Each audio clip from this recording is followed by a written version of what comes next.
World War I was an immense tragedy for many inhabitants of the Earth. The number of dead and wounded ran into tens of millions, with many declared missing in action. And that's only counting those on the battlefield. It is still impossible to accurately say how many prisoners perished in Nazi concentration camps under horrific and inhumane torture. When Allied forces were liberating countries from Nazi Germany's troops, they repeatedly encountered horrifying scenes. They witnessed many brutal events, impressions of which were hard to forget for the rest of their lives. In such moments, not everyone could restrain their anger, rage, and thirst for revenge. These emotions pushed even seasoned officers to commit war crimes. One such incident was the execution of a guard from a major German concentration camp, an event that went down in history. This tragedy is the focus of our video today.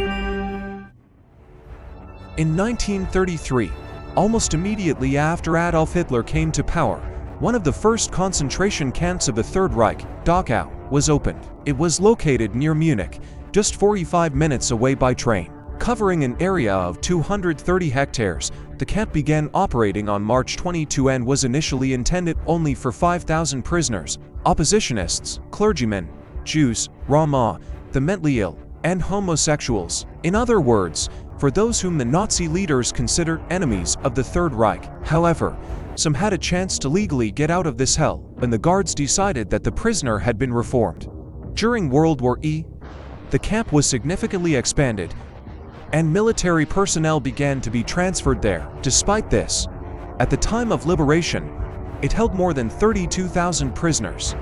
According to various sources, during its existence, between 420,000 and 700,000 people died in the camp. The concentration camp became a kind of testing ground where the Germans developed a system of punishments and psychological and physical abuse of prisoners. The inmates were completely deprived of rights, they were stripped of all documents and even their identities. All their belongings were taken, and their heads were shaved. Instead of names, they were given identification numbers. The prisoners were worked to exhaustion, forced to labor in quarries and factories. New medical drugs were tested on them, and their mental resilience was challenged. They were deliberately infected with malaria, induced inflammation in their bodies, gassed, and placed in decompression chambers. In 1942, a gas chamber and crematorium were built in Dachau to implement the program of exterminating people suffering from severe hereditary diseases. Dachau was considered a model for other camps, where a system was developed in which the functions of guards were transferred to other prisoners. These prisoners had to be even more brutal to the others to ease their own fate. Officers and guards for other camps, as well as SS soldiers, were trained here. A real training ground was opened for this purpose, and prisoners were used as lead targets. In April 1945, Allied forces came dangerously close to Dachau, and the camp authorities received orders from Himmler to evacuate and liquidate the camp. The prisoners must not fall into enemy hands alive, said Heinrich Himmler. By the end of 1944, Germany was losing more and more territory, and the Nazis began transferring prisoners from camps in occupied countries to German concentration camps. Because of this, Dachau became overcrowded. Later, they intended to transfer the prisoners further south, but the Germans did not manage to do this. The fate of the last real commandant of Dachau, Edward Viter, is of particular interest. Learning of the approaching Allied forces, he fled on April 25th, understanding what awaited him for years of torture and abuse of prisoners. For the same reason, many high-ranking officers made up a significant part of the Guard also fled. Among them was Martin Weiss, the deputy commandant, who managed to lead the camp just a day before the US Army arrived. After his escape, Viter headed to Castle Itter and spent his final days in drunkenness and a dismal state of mind. On the morning of May 2, he was found dead with a gunshot wound to the head. Heinrich Wicker, an Untersturmführer, was left in charge, along with only 150 guards, while the camp still held over 30,000 prisoners and the supply situation was worsening. Near Dachau, there was also a detachment of several hundred SS men who, according to Himmler's plan, were supposed to help contain the prisoners. On the same day, the first attempt at rebellion erupted, but it was brutally suppressed within a few hours. Wicker, a decorated veteran who was unable to continue fighting on the front lines due to injuries, was assigned to the concentration camp. However, He could not find a solution to the dire situation. Wicker understood that Himmler did not want the camp to capitulate, but there were not enough forces to timely eliminate 30,000 prisoners. On April 29th, Red Cross representative Victor Moore persuaded Wicker not to evacuate the camp, which would have led to thousands of deaths, but to leave it to the US troops. For this, the remaining garrison would be allowed to flee unimpeded. The Americans were unaware of this deal, but an escaped prisoner who fled on April 28 reached a city captured by the Allies and reported the desperate situation of the prisoners. Lieutenant Colonel Felix Parks received orders to liberate Dachau. The commander was not enthusiastic about the new task, considering the camp not a military target. He was also ordered not to touch anything, to only engage the camp guards, and to ensure no one left the premises.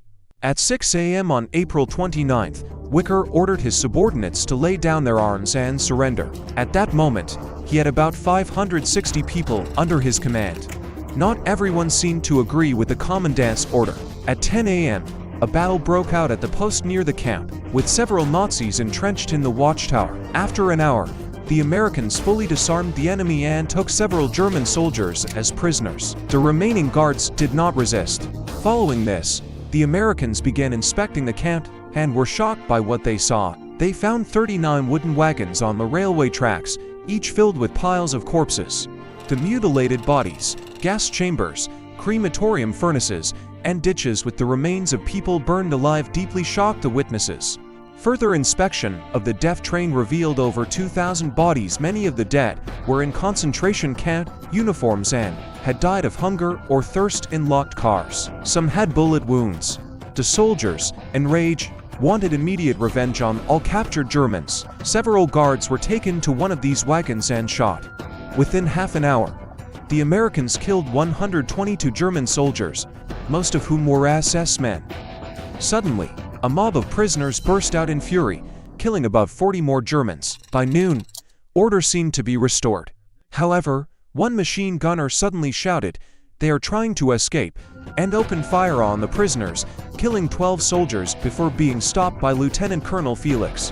At 1 p.m., Brigadier General Henning Linden assembled an operational group, several journalists and photographers, then headed to Dachau. Wicker, accompanied by an unarmed assistant and a Red Cross representative, went to meet Linden. Brigadier General Linden, extremely dissatisfied with the situation, hit Wicker to make him raise his hands and then took him for inspection. Shortly thereafter, Wicker was killed under mysterious circumstances. Around 3 p.m., the remaining German soldiers, including the wounded and medical staff, were shot against the wall of Block C. Survivors were finished off with single shots. Later, American soldiers would recount how freed prisoners tortured and killed Germans right in front of them using pistols, shovels, and other tools. Only about 10 managed to escape.